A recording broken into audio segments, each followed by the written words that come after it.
बरदा से धनी। अच्छा अरे होला ना बरदा से धनी सूती तकिया के दाबी के होला ना बरदा से धनी सूती तकिया के दाबी के। तन धीर धरा बलमुआ कुछ दिन बड़े शादी के। तन धीर धरा बलमुआ कुछ दिन बड़े शादी के।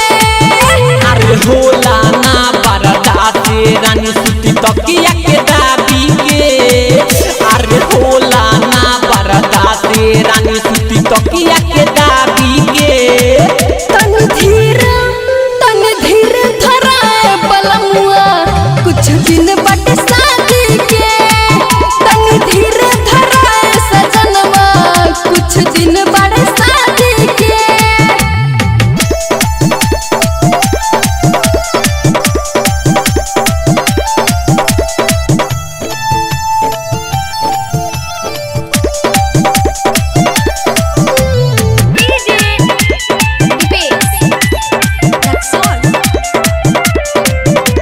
सोच के हम प्यार के बतिया धीर धरे नाही मनवा। कबले अइहू बोलो ए रानी दुल्हन बन के अंगनवा। ए हो बोलो ना सुनाए जानू तो हबे लुटा देम अपन चढ़ल जवानी।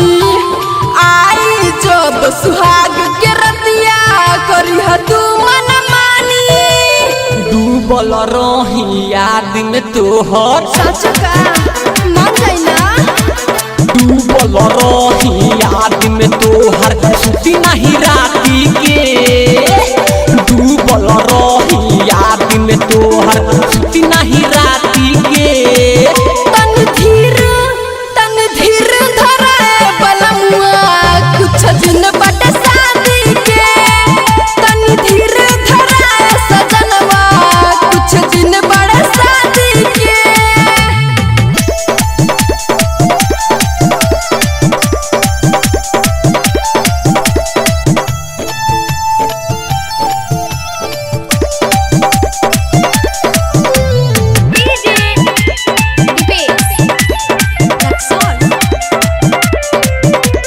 रतिया में सूती जब जब अकेले आवेला तोहर सपनमा।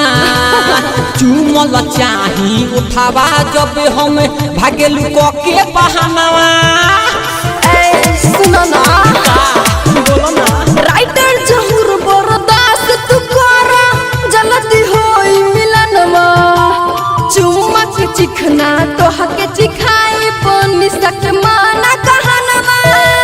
मिथुन पे दरदी लेके आई है। अच्छा का नीते सभी की लेके आई है दुआरा बाराती रे।